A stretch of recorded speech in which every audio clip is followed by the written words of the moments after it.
नमस्कार दोस्तों, खबर एक्सक्लूसिव के खास प्रोग्राम सीधी बात सौरभ के साथ में आप सभी का एक बार फिर से स्वागत है। दिन भर की अहम मुद्दों पर आपके साथ चर्चा करेंगे और आज की हमारी खबर है जो बहुत ही लापरवाही और जिला प्रशासन और राज्य सरकार के ऊपर सीधा सीधा सवाल खड़े करती है। उस पर हमारा मुद्दा हमारा ये है कि ये शेल्टर होम का शैतान कौन है। इस पर हम करेंगे बहस और आप बताएंगे, क्योंकि एक दो नहीं तीन ऐसे मामले सामने आ चुके हैं जिसमें शेल्टर होम के अंदर से ऐसी खबरें आई हैं जहां पर यौन उत्पीड़न का मामला सामने आया है। इसी पर हम चर्चा करेंगे क्योंकि इस पर चर्चा जरूरी है। क्या इसके तार इतने बड़े नहीं हैं कि राज्य सरकारों को इस पर जिम्मेदारी लेते हुए अपना इस्तीफा सौंप देना चाहिए? क्या उत्तर प्रदेश में लगातार दो जिलों में ऐसे मामले सामने आए हैं जिसके बाद से राज्य सरकार की जिम्मेदारी ऐसी नहीं बनती है कि उसको अब इस पर गंभीर विचार करना चाहिए? आज जो नया मामला आया है उस पर हम चर्चा करेंगे। वो मामला है कानपुर के स्वरूप नगर के बाल सुधार शेल्टर होम से खबर आई है, जहां पर 2 बच्चियां 8 महीने की गर्भवती पाई गई हैं। 8 महीने की गर्भवती थी और शेल्टर होम को इसकी अभी तक की कोई खबर ही नहीं थी, कोई भनक ही उनको नहीं लगी थी। तो ये बहुत ही गंभीर मुद्दा है, इस पर चर्चा होती रहनी चाहिए। लेकिन दिक्कत इस बात की है कि इस पर कोई भी चर्चा करना नहीं चाहता है। अभी तक की समाचार चैनल्स, बड़े बड़े न्यूज़ चैनल्स पे इस मुद्दे को लेकर के नहीं बात की जा रही है, क्योंकि कहीं ना कहीं इसमें थोड़ी सी आपको सरकार के खिलाफ जाकर के बोलना पड़ेगा। और टीवी चैनल्स अक्सर ऐसी खबरों से बचते हैं जिससे सरकार पर सवाल खड़े हों, लेकिन खबर एक्सक्लूसिव किसी से नहीं डरता है और वो सवाल खड़ा करना जानता है। और सवाल तो हम पूछेंगे ही और उसका जवाब सरकार को देना पड़ेगा, क्योंकि इस तरीके की जिस तरीके से शेल्टर होम में जहां पे बच्चियां सरकार और प्रशासन के निगरानी में होती हैं, उनकी सुरक्षा में होती हैं, उसके बावजूद जब ऐसी चीज़ें खबरें सामने आती हैं तो वाकई में वो हैरान करने वाली होती हैं। तो दोस्तों, मैं इसमें और लोगों को चाहूँगा आप लोग जुड़ें, जितने बुद्धिजीवी वर्ग हैं वो भी जुड़ें इसमें, क्योंकि ये मुद्दा मजाक में नहीं है। इस मुद्दे को बहुत गंभीरता से लेने की ज़रूरत है। मामला क्या है? आज जो खबर आई है वो कानपुर के स्वरूप नगर से आई है। कानपुर के स्वरूप नगर में 2 बच्चियां गर्भवती पाई गई हैं, जिसमें से एक बच्ची का HIV पॉजिटिव पाया गया है, जिसके पास से पूरे प्रशासन में हड़कंप मच गया है। अब ये मामले का खुलासा कैसे हुआ, पहले इस पर बात कर लेते हैं। इसको हम आपको बताएंगे, लेकिन आपको बता दें कि पहले मुजफ्फरपुर बिहार में ऐसे ही मामला सामने आया, जहां पे 34 बच्चियों के साथ में यौन उत्पीड़न का मामला सामने आया था। उसके बाद उत्तर प्रदेश के देवरिया जिले से मामला आया, जहां पे 44 में से 36 बच्चियों के साथ में यौन उत्पीड़न का मामला सामने आया। और अब कानपुर से ऐसी खबर सामने आई है, जिसके बाद से सवाल उठना लाजमी है कि क्या ये शेल्टर होम अब जो जिला प्रशासन है, राज्य सरकारें हैं और जो इसमें भ्रष्ट कर्मचारी हैं, भ्रष्ट अधिकारी हैं, उनके अय्याशी का अड्डा हो गया है, जिससे क्योंकि इसमें बहुत बड़े बड़े लोगों के तार जुड़े होंगे, क्योंकि ये राज्य सरकार की निगरानी में होते हैं शेल्टर होम। और ऐसी जगहों पर जब ऐसी घटनाएं होती हैं तो वाकई में राज्य सरकार पर सवाल खड़ा होता है, और ये सवाल खड़ा करना लाजमी भी है। ये बहुत अहम मुद्दा है। जब आप बेटियों की सुरक्षा की बात करते हैं, सारी राज्य सरकारें बेटियों की सुरक्षा की बात करते हैं, और जो बेटियां उनकी सुरक्षा में होती हैं उनके साथ ऐसा घिनौना काम होता है, तो सवाल खड़ा होता है। घर में बैठी बेटियां सुरक्षित नहीं है, बाहर निकल रही बेटियां सुरक्षित नहीं है, सरकार के अंदर में जो सुरक्षित में बैठी हैं वो बेटियां सुरक्षित नहीं हैं। तो आखिर कैसे आप कह रहे हैं कि आपके प्रदेश में, आपके राज्य में बेटियां सुरक्षित हैं? इस पर सवाल खड़ा होता है। कानपुर में ये जो मामला सामने आया, वो मामला कैसे सामने आया उसका हमको बताते हैं। कानपुर के जो स्वरूप नगर में ये जो शेल्टर होम है, वहां पर एक बच्ची कोरोना के पॉजिटिव का एक मरीज पाया गया था, जिसके पास सभी बच्चियों के सैंपल लिए गए और सैंपल के जांच में सामने आया कि 2 बच्चियां गर्भवती हैं, उसमें से एक का HIV पॉजिटिव है। जिसके बाद से आज जब मामला खुलासा हुआ तो सभी बड़े टीवी चैनलों के मुंह चुप हो गए, मुंह सिल से गए हैं। वो इस पर बात नहीं करना चाहते, शायद इसलिए क्योंकि उनके साथ इसमें बहुत बड़े तार जुड़े होते हैं।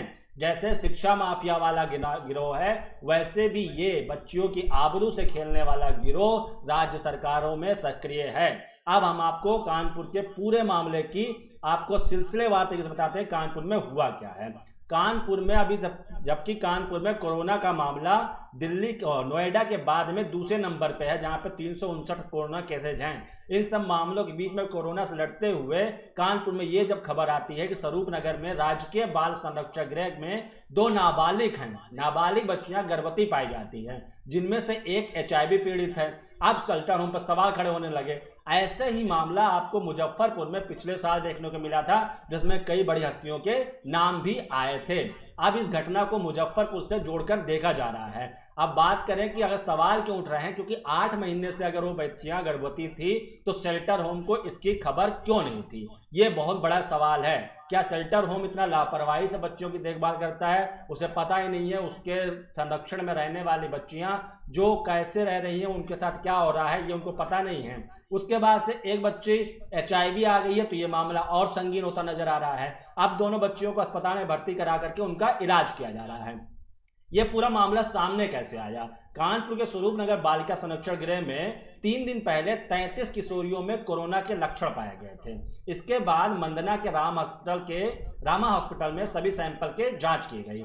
स्वास्थ्य विभाग की जांच में सभी 33 बच्चियां कोरोना पॉजिटिव पाई गई थी। जांच के दौरान विभाग के डॉक्टर को 2 लड़कियों के फूले हुए पेट को देखकर कुछ शक हुआ। उन्होंने इन दोनों की और जांच करने को कहा। इस जांच में दोनों ही लड़कियां गर्भवती पाई गई। साथ ही ये भी पता चला कि दोनों के पेट में 8 महीने का बच्चा है। यह जानकारी सामने आती ही बालिका संरक्षण गृह में हड़कंप मच गया। आनंद फानंद दोनों को हैदराबाद के जच्चा बच्चा अस्पताल बने कोरोना वार्ड से शिफ्ट कर दिया गया। अब डॉक्टरी दौरान पता चला कि एक में HIV है तो दूसरे में हेपेटाइटिस B का लक्षण पाया गया है। मतलब देख लीजिए कि लापरवाही की इंतहा है। ये दोनों बच्चियां जो हैं वो यूपी की रहने वाली, पहले बात सामने आ रहा था कि ये दोनों बच्चियां बिहार से हैं, बिहार या झारखंड की हैं, लेकिन बाल संरक्षक ने अपना सफाई दिया। उन्होंने कहा कि ये दोनों लड़कियां मुजफ्फरनगर की हैं, जिनको पिछले साल ही कानपुर लाया गया था। लेकिन ये गर्भवती कैसे हुई, इनके साथ ये घिनौनी हरकत किसने की, इसकी जानकारी अभी उन्होंने नहीं दी है, लेकिन जल्दी सामने आएगा। अब CMO ने क्या बयान दिया वो भी जान लेते हैं। CMO ने बालिका संरक्षक गृह की बच्चों गर्भवती होने के मामले में एक तरफ जहां शेल्टर होम के प्रबंधन में सवाल उठ रहे हैं, वहीं कानपुर के CMO हैं अशोक कुमार शुक्ला का बयान जो है वो गौर कीजिएगा। उन्होंने कहा है कि यह विभाग उनका नहीं है। अब CMO कह रहे हैं यह विभाग उनका नहीं है, इसलिए दोनों किशोरियां गर्भवती कैसे हुई इसकी जानकारी उन्हें नहीं है। वह दोनों गर्भवती हैं या HIV पॉजिटिव है, इसकी जानकारी अस्पताल प्रशासन से मिल सकती है। इधर एक सवाल शेल्टर होम प्रबंधन को लेकर भी उठ रहा है कि क्या बालिका संरक्षण गृह में रहने वाली बच्चियों की सेहत की नियमित जांच होती है, क्योंकि अगर जांच होती तो दोनों बच्चों को गर्भवती होने का मामला पहले ही पता चल जाता। ये इतना ज्यादा ब्रूटल मामला है, इसको देखा जाए, क्योंकि वो बच्चियां सरकार के संरक्षण में हैं, उसके बावजूद उनके साथ में ऐसा घिनौना काम करने वाला अगर कोई भी शख्स होगा, वो बिना संरक्षण गृह के लोगों से मिले हुए, उनका उसमें हाथ ना हुए बगैर ऐसी कोई घटना वहां पर घटित हो ही नहीं सकती है।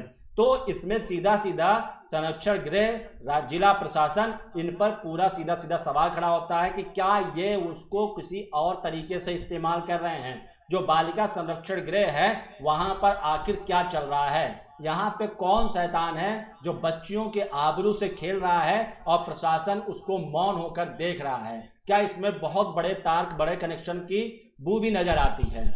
इससे पहले आपको मुजफ्फरनगर शेल्टर होम की भी केस बता देते हैं। हालांकि उसमें आरोपी जो ब्रजेश थे उनको जेल भी डाल दिया गया, उनको जेल दी गई, सजा भी दी गई है। लेकिन ये मामला जब सामने आया तो इसमें पूर्व समाज कल्याण मंत्री और JDU की तत्कालीन नेता मंजू वर्मा का भी नाम आया था। उनकी आलोचना हुई थी, उनके पति ठाकुर के साथ संबंध होने के भी आरोप आए थे, वो भी जुड़े थे इसमें, इन सबका नाम आया था। लेकिन अंत में जो ब्रजेश हैं, ब्रजेश ठाकुर, जो 2000 में मुजफ्फरपुर के कुढ़नी विधानसभा क्षेत्र से बिहार पीपल्स पार्टी से चुनाव लड़े थे और हार गए थे, उनका नाम आया, वही मुख्य आरोपी हुए, उनको डाल दिया गया। यहाँ पर 34 बच्चियों, छात्राओं के साथ में बालिका गृह से यौन उत्पीड़न का मामला सामने आया था। ये पूरा मामला सामने आने के बाद में इस पे सभी लोगों ने बोला था, काफी लंबी चर्चा हुई थी, जिसके बाद में उनको जेल डाला गया, क्योंकि इसमें मामला एकदम ओपन एंडेड था, बहुत सही, क्योंकि इकट्ठे 34 बच्चियों के साथ में मामला जब सामने आता है तो मजबूरी में आपको इस पर बात करनी पड़ेगी।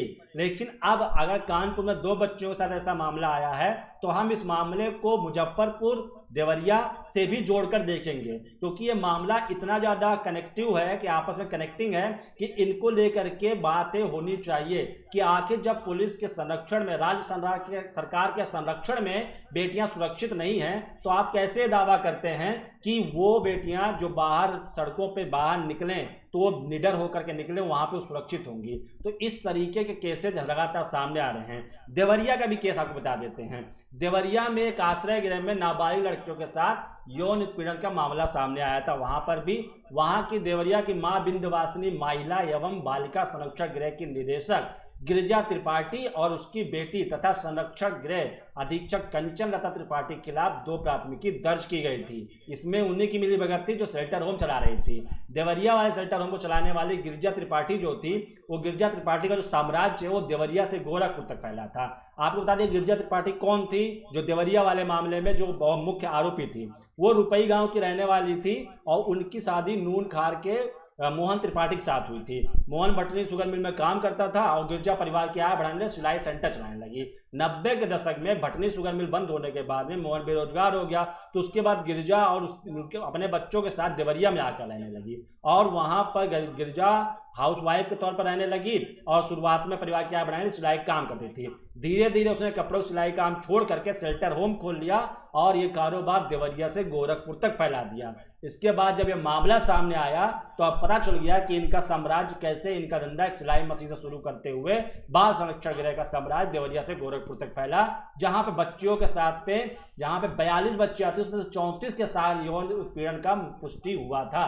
तो ये बहुत बड़ी खबर थी, क्योंकि इसमें ह्यूमन ट्रैफिकिंग का कनेक्शन सीधा सीधा नजर आता है। ह्यूमन ट्रैफिकिंग बहुत ज़्यादा मायने रखता है। ह्यूमन ट्रैफिकिंग, मानव तस्करी, लड़कियों को यहाँ से दूसरे देशों में बेचना, इस सब तरीके की भी खबरें चलती रहती हैं। विनोद कुमार जी आपका बहुत बहुत स्वागत है। नंजी देवासी जी आपके बहुत बहुत स्वागत है। पंकज कुमार जी आपके बहुत बहुत स्वागत है। दोस्तों आपका भी जो राय है वो राय यहाँ रखा कीजिए, क्योंकि हम केवल यो बात नहीं करेंगे जो हम कहना चाहते हैं, आप क्या कहना चाहते हैं वो भी बात रखिए, उस पर भी हम बात सुनेंगे। ये शेल्टर होम में बच्चियां सुरक्षित नहीं हैं, इसमें मानव तस्करी की भी बहुत बड़ी रैकेट है। ये बहुत बड़ा रैकेट है जिसका खुलासा होना चाहिए। हम चाहते हैं कि राज्य सरकार इस पर जांच करवाए और इसमें जो बड़ा कीड़ा है, जो बड़ी कड़ी है, उसको ब्रेक करना होगा, क्योंकि इसमें कहीं ना कहीं पे किसी ना किसी मंत्री और नेता का जब तक हाथ नहीं होगा तब तक ऐसी घटनाएं होना मुनासिब नहीं है, लाजिम नहीं है कि हो जाए, असंभव है ऐसी घटनाएं हो जाएं जब तक उनका हाथ नहीं होता है। इस तरीके की बातें इसलिए टीवी चैनल पे नहीं किया जाता है क्योंकि उनको लगता है कहीं ना कहीं सरकार के खिलाफ चले जाएंगे, और सरकार के खिलाफ जाना इस समय थोड़ा सा टीवी चैनल से बचते नजर आते हैं। तो हमारा मुद्दा यह है कि इसमें कौन कौन लोग शामिल हैं इसकी जांच होनी चाहिए। अधिकारी बयान देते हुए बचते नजर आ रहे हैं, अधिकारी इसमें कुछ कहना नहीं चाह रहे हैं, बस उनके मुंह पर एक ही बात रटी हुई है, जांच की जा रही है, जांच होगी, जांच के बाद मामला सामने आएगा।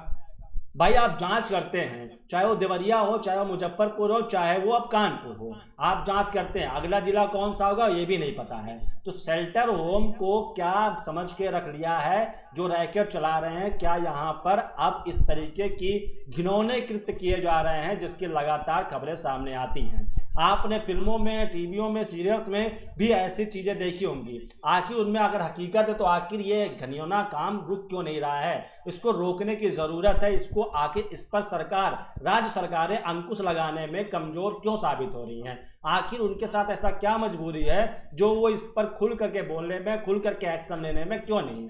आप जो शेल्टर होम है वहाँ पे बच्चियाँ वो होती हैं जो अनाथ होती है, जिनके जो गुमशुदा होती है, जो कहीं पाई जाती हैं, इस सब तरीके की आखिर उनको वहाँ पे सुरक्षा दी जाती है ताकि वो सुरक्षित रहें, लेकिन वहाँ पे उनके साथ ऐसा काम होता है।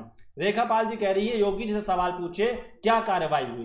देखिए मैं वही कह रहा हूँ रेखा जी, मैं यही कहना चाहता हूँ कि सरकार से सवाल पूछे या सरकार के किसी भी अधिकारी, प्रशासन, किसी से भी सवाल पूछिए, उनके जुबान पर एक ही बात होती है, वो होती है जांच की जा रही है और जांच के बाद में आरोपी पकड़े जाएंगे।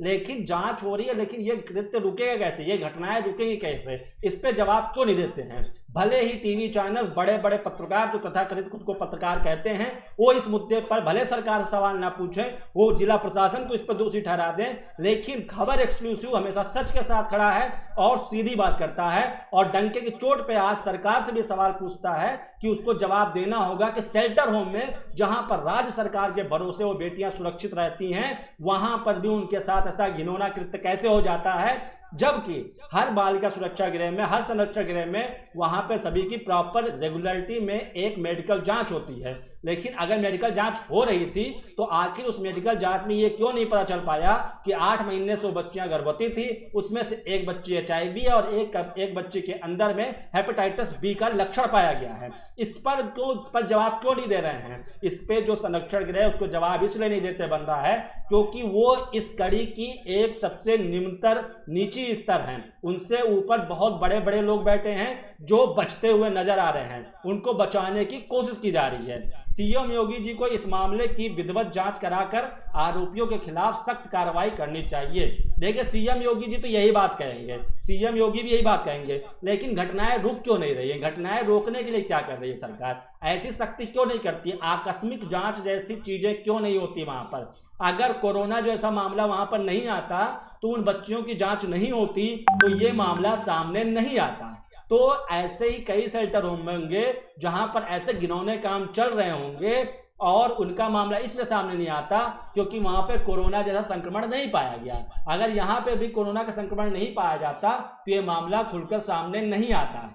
तो ऐसे में अब ये समझना होगा, जब 3 शेल्टर होम का पिछले अगर 1 साल में बात करें तो 3 शेल्टर होम की ये घटनाएं सामने आ गई हैं। तो शेल्टर होम में जो बच्चियां अनाथ होती हैं, जो कहीं छूट जाती हैं, उनको राज्य सरकार सुरक्षा देने के लिए वहां पर रखती है कि उनका पढ़ाई लिखाई कराया जाएगा, उनको आत्मनिर्भर बना करके उनको कुछ चीजें आगे भविष्य उनका संवारा जाएगा। लेकिन भविष्य संवार रहे हैं कि उनको भविष्य की काली गर्त में ढकेल रहे हैं। उनको भविष्य क्या, उनको दुनिया से ही डर लगने लगेगा। जिस तरीके से उनके साथ व्यवहार किया जा रहा है, जिस तरीके से उनके साथ में जेल के अंदर ये कृत्य हो रहे हैं, कुकृत्य हो रहे हैं। 42 में से 36 बच्चियां देवरिया में उनके साथ यौन उत्पीड़न का मामला पाया जाता है। मुजफ्फरनगर में 34 बच्चियों के साथ में पाया जाता है। कानपुर में अभी 2 बच्चियों के साथ इसलिए पुष्टि हुआ है क्योंकि उनकी गर्भवती और वो HIV पाई गई, इसलिए इसका मामला सामने आया है। बाकी बच्चों की अभी केवल कोरोना जांच हुई है, उनकी जांच होगी तो क्या मामला सामने आता है, क्या रिपोर्ट आती है, ये बहुत चौंकाने वाला हो सकता है। तो इस तरीके से सरकार से सवाल खड़ा करना हमेशा हमारा मकसद रहा है और जिम्मेदारी भी सरकार की कि सरकार को इस पर जवाब देना होगा, क्योंकि सरकार की ओर से ही, सरकार की ही सह पर कहीं ना कहीं पर ऐसे, चाहे वो शिक्षा माफिया हो, चाहे वो बालिका सुधार गृह से ऐसा रैकेट चलाने वाले लोग हों, क्योंकि हो सकता है इसके तार कहीं ना कहीं पे मानव तस्करी से भी जुड़े हुए हों।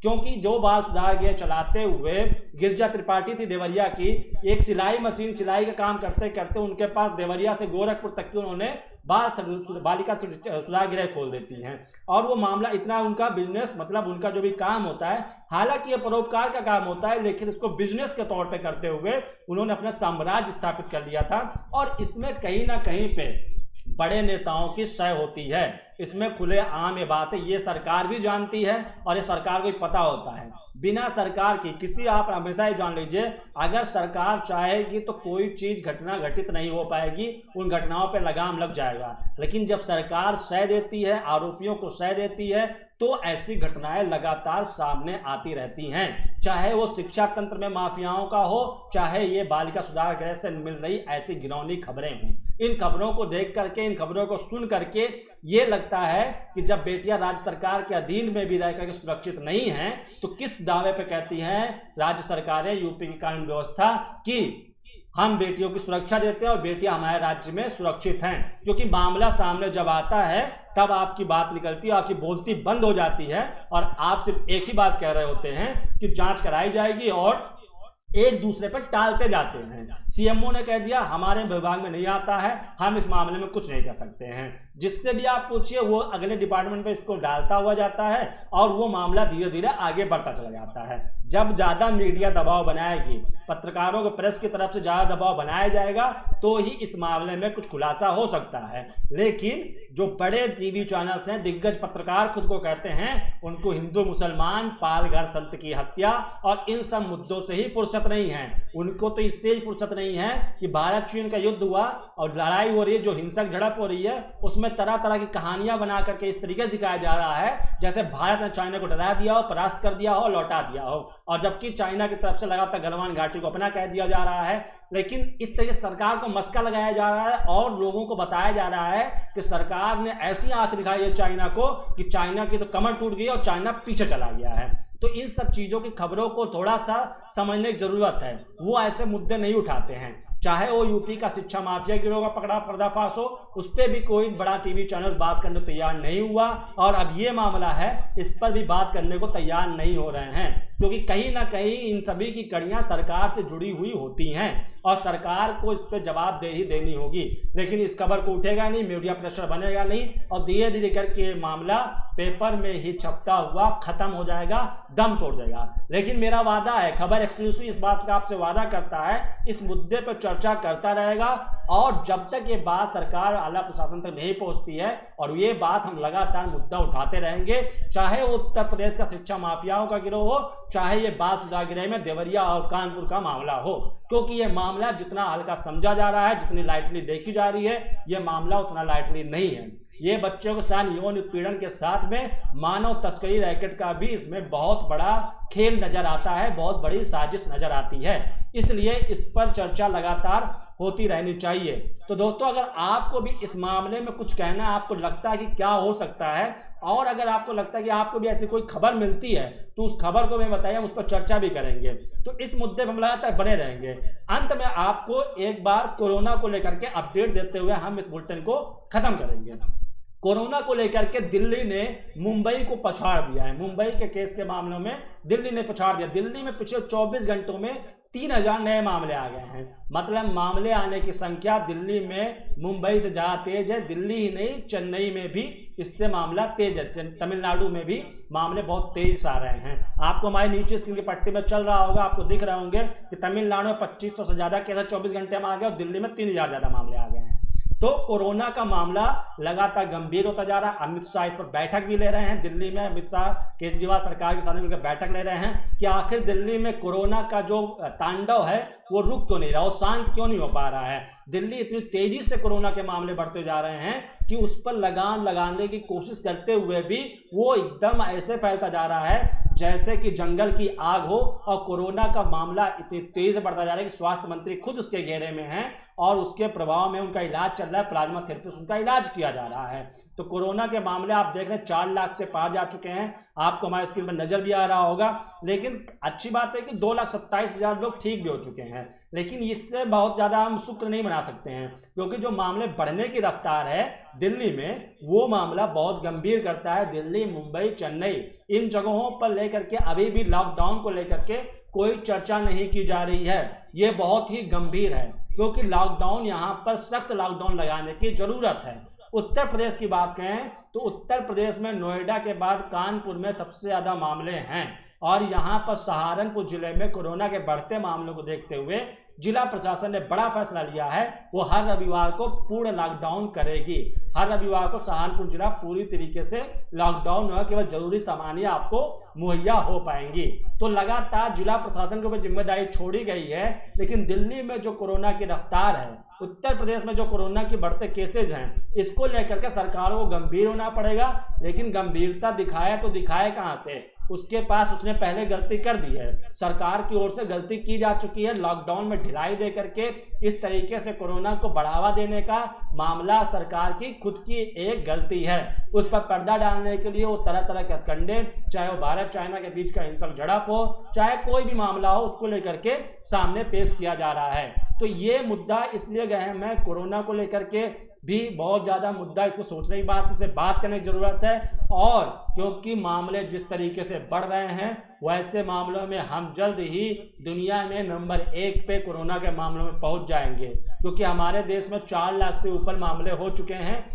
और जिस रफ्तार से बढ़ते जा रहे हैं, 3000 रोजाना के नए मामले आना और 100 से 150 लोगों की मौतें हो जाना ये बहुत ही चिंता की विषय है, क्योंकि मौत का आंकड़ा 13,254 हो चुका है।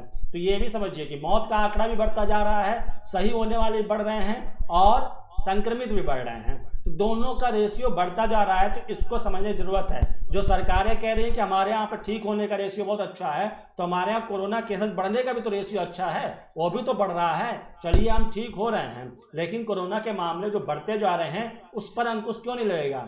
ऐसा वो दिन कब आएगा जब देश 50 दिन 55 दिन लॉकडाउन में रहने के बावजूद यहाँ पर अब कोरोना के मामले लगातार 3000 आ रहे हैं, जबकि अन्य देशों की बात करें जहाँ पे लॉकडाउन लगा और लॉकडाउन खत्म होने के बाद वहाँ मामले उंगलियों पर आने शुरू हो गए थे, चुनिंदा मामले ही खाली कोरोना के आ रहे थे। लेकिन ये भारत में है कि यहाँ लॉकडाउन का पूरा कार्यकाल पूरा करने के बाद भी यहाँ पे मामले 3000, 2500, 1800, 2000 मामले रोजाना बढ़ के आ रहे हैं। ये सिर्फ एक पर्टिकुलर राज्य की बात है। देश की बात तो रिकॉर्ड रोजाना टूट रहे हैं। कल 15,000 से ज़्यादा मामले एक ही दिन में आ गए। तो इस तरीके से लॉकडाउन में रहने के बाद भी उस सेक्रीफाइस का, वो घरों में रहना और बहुत चीज़ों का त्याग करने के बाद भी नतीजा सिफर ही नज़र आता है। सरकार को इस पे सरकार की गलती थी कि उसने लॉकडाउन को खोलने में जल्दबाजी कर दी और जिससे कि ये कोरोना ने अपने पांव पसारने शुरू कर दिए। ये पता था कि कोरोना का जो मामला है वो एक आदमी से 10,000 लोगों तक की फैल सकता है। इसके बावजूद सरकार की ओर से की गई ये लापरवाही अब सरकार को भारी पड़ने लगी है और लोगों को भी ये भारी नजर आने लगा है, क्योंकि ये इस मुसीबत का अभी हल होता हुआ दिख नहीं रहा है। ऐसे में जो बच्चे परीक्षाओं की तैयारी करें, चाहे वो नीट का हो चाहे जेईई मेंस के हो, उनकी तारीख को टलने की संभावना अब 80% से ज़्यादा हो गई है कि उनकी परीक्षाएं जुलाई में ना हो करके अब अक्टूबर में शिफ्ट की जा सकती हैं। तो दोस्तों, आज का लाइव सेशन आपको कैसा लगा? हमने अहम मुद्दे पर आपके साथ चर्चा की कि शेल्टर होम का शैतान कौन है और हम उस शैतान का पर्दाफाश को बेनकाब करके रहेंगे। इसमें जो भी लोग जुड़े हैं उनको हम सच में सामने ला के रहेंगे और हम अपने थ्रू सरकार के ऊपर दबाव भी बनाएंगे, मीडिया के लोगों पर भी दबाव बनाएंगे कि वो लोग भी इस खबर को बहुत ही प्रभावी ढंग से दिखाएं, ताकि जो सच्चे गुनहगार हैं, हकीकत में गुनहगार है, उनका नाम सामने आ सके। क्योंकि सभी को पता है शेल्टर होम चलाने वाला ही पहले से पकड़ा जाएगा, तो वो तो गुनहगार है ही, लेकिन वो किसके सह पर ये सारा काम कर रहा था और कौन गुनहगार वहां पर ऐसे बेटियों के साथ में घिनौने काम कर रहे थे, उन सभी का नाम सामने आना बेहद और बहुत ही जरूरी है। इसको लेकर के हम लगातार खबर पे बने रहेंगे और कोरोना के मामले में जो सरकार ने गलती की है उस पर भी हम सवाल लगातार पूछते रहेंगे, क्योंकि हम सवाल पूछेंगे, चाहे सरकार कुछ भी कैसा भी करेगी, गलत करेगी, तो उसको इसका जवाब देना होगा। तो आपका आज का लाइव सेशन कैसा लगा हमें कमेंट में जरूर बताएं। और दोस्तों, हमारे पेज के लाइक, हमारा पेज का परिवार अब 12,000 से ज़्यादा लोगों का हो चुका है और इसी तरीके से आप लोग प्यार देते रहिए। मुझे ये लगता है कि आप लोगों को हमारा मुद्दा अगर अच्छा लगता है तो आप कमेंट में बताइए, और अगर अच्छा लग रहा है तभी आप हमें लाइक करें और ऐसे ज़बरदस्ती का लाइक ना करें हमें, क्योंकि हमें लाइक करना, हम सरकार की चापलूसी चाटुकारिता को लेकर के काम नहीं करते हैं। हम वही बात करते हैं, अगर सरकार ने अच्छा किया होगा तो हम उसको अच्छा भी कहेंगे, लेकिन अगर गलत किया होगा तो हम उस पर पूरे जोर शोर से, पूरे तेज आवाज़ करके हम उस मुद्दे को बात करेंगे और सरकार पर सवाल खड़ा करेंगे। क्योंकि मैं उन टीवी चैनल्स के उन तथाकथित बड़े पत्रकारों की तरह ये नहीं कहूँगा कि चीख चीख कर मैं नहीं पूछता है मेरे साथ भारत और कह के मैं वो सवाल पूछूंगा जो मेरा खुद का सवाल होगा। मैं वाकई में वो सवाल पूछूंगा जो लोगों का सवाल होगा और सरकार के लिए सवाल होगा और सरकार को उस पर जवाब देना होगा। विपक्ष से सवाल पूछने की कभी भी मीडिया को जरूरत नहीं होती, क्योंकि विपक्ष खुद सवाल पूछने के लिए कटिबद्ध होता है। तो विपक्ष कोई सत्ता में नहीं होता, विपक्ष के पास कोई पावर नहीं होता है, तो विपक्ष से सवाल पूछना बैठ बढ़ के चैनल्स पे ये बहुत ही गलत बात है। सवाल ये करना है, आपको सरकार से सवाल करना होगा और सरकार को ही जवाब देना पड़ेगा, क्योंकि हमने उसे अगले 5 साल के लिए सरकार चलाने की जिम्मेदारी भारतीय गणराज्य ने, भारत के लोगों ने उन्हें ये जिम्मेदारी दी है, तो उनको ही इसकी जवाबदेही देनी होगी। जिसके पास जिम्मेदारी है वही इसका जवाब देगा, और उनसे अब जवाब क्या ले जिनके पास जिम्मेदारी नहीं है, जिनको जनता ने दरकिनार कर दिया, जिनको चुनाव हरा दिया, तो जिन पर हमने भरोसा किया है उन्हीं से हम जवाब लेंगे। और सीधी बात में हमेशा होगी मुद्दे की बात, हम ना कभी करेंगे जात की, ना पात की, ना हिंदू की, ना मुसलमान की, ना दलित की, ना किसी भी और ऐसे मुद्दों की जो आपको भटकाता हो, हम करेंगे हर मुद्दे पे सीधी बात, रोजाना रात 8 बजे मेरे साथ यानी सौरभ के साथ। तो आप लोग जुड़ते रहिए, हमारे पेज को लाइक कीजिए और शेयर कीजिए और हमारे यूट्यूब चैनल को भी सब्सक्राइब जरूर कीजिए। खबर एक्सक्लूसिव नाम से हमारा यूट्यूब चैनल, उसको भी सब्सक्राइब कीजिए। वहां पर भी आपको देखने और जानने को मिलेंगी। अगर कोई राय है तो हमें कमेंट में जरूर बताएं और कल फिर जुड़िए मेरे साथ रात 8 बजे सीधी बात सौरभ के साथ एक नए और अहम मुद्दे पर, जिस पर होगी खुलकर बात और आपसे होगी सीधी बात। नमस्कार।